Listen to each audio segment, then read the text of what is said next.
और खबर यह है कि हॉर्मुज में एक और जहाज पर हमला हो रहा है। ओमान के कुंजार के पास जहाज में जिसकी वजह से आग भी लग गई है। अब ईरान की ओर से जहाज पर हमले की आशंका जताई जा रही है, क्योंकि ये बिल्कुल भी नया नहीं है। अगर हॉर्मुज में कहीं पर भी किसी भी जहाज पर हमला हो रहा है तो आशंकाएं और उंगलियां सीधे सीधे ईरान की तरफ उठती हैं।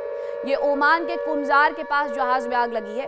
ईरान की ओर से जहाज पर हमले की आशंका जाहिर की जा रही है। बीच समंदर में आपको जलता हुआ एक जहाज नजर आ जाएगा, किनारे पर खड़ी हुई कुछ कश्तियां नजर आ जाएगी, लेकिन ये जिस तरीके से जहाज जल रहा है, आग उगल रहा है, इसके बाद सीधे और सीधे सवाल ईरान से ही पूछे जा रहे हैं। ईरान पर ही सवालिया निशान खड़े हो गए हैं कि क्या ईरान ने एक बार फिर से हॉर्मुज से, क्योंकि उसकी पाबंदी है वहां पर और उससे इजाजत नहीं ली गई है, इस वजह से उसे जहाज को जला करके राख कर दिया है।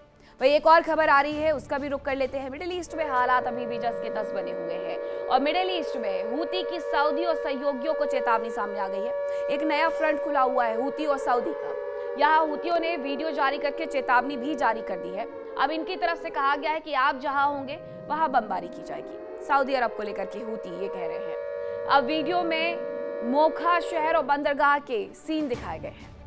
तो ये दो खबरें आपको बता रहे हैं कि एक तरफ सऊदी अरब है जो हूतियों के साथ संघर्ष में है और हूती चेतावनी दे रहे हैं वीडियो जारी करके कि आप जहां होंगे हम वहां पर बमबारी करेंगे। दूसरी तरफ बीच समंदर एक जहाज जल रहा है और उंगलियां पहले की तरह आज भी ईरान की तरफ इशारा कर रही हैं, क्योंकि IRGC ने बहुत स्पष्ट कहा था कि अगर कोई भी हमारी इजाजत के बगैर यहां से निकलेगा तो उसे खामियाजा भुगतना होगा।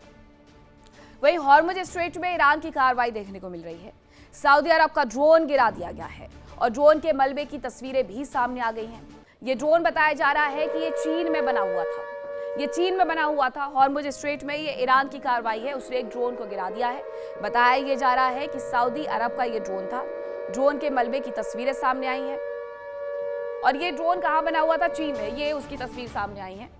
सऊदी अरब के पास यानी कि चीन की तरफ से हथियार सप्लाई किए जा रहे थे और यही चाइना सप्लाई हथियारों की कर रहा है ईरान को।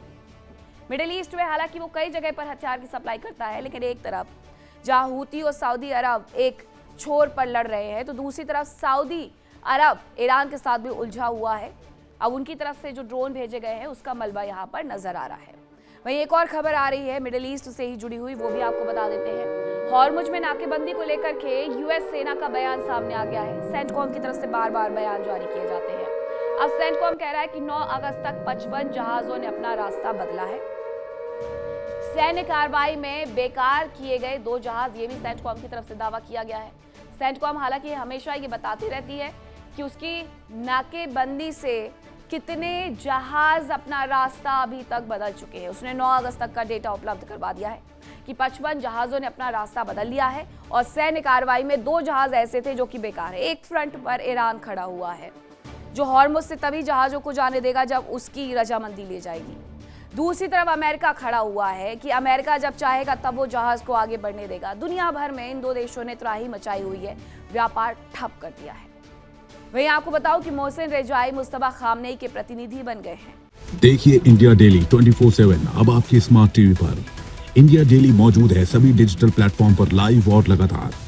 इंडिया डेली 24/7 हर दिन राष्ट्र को समर्पित।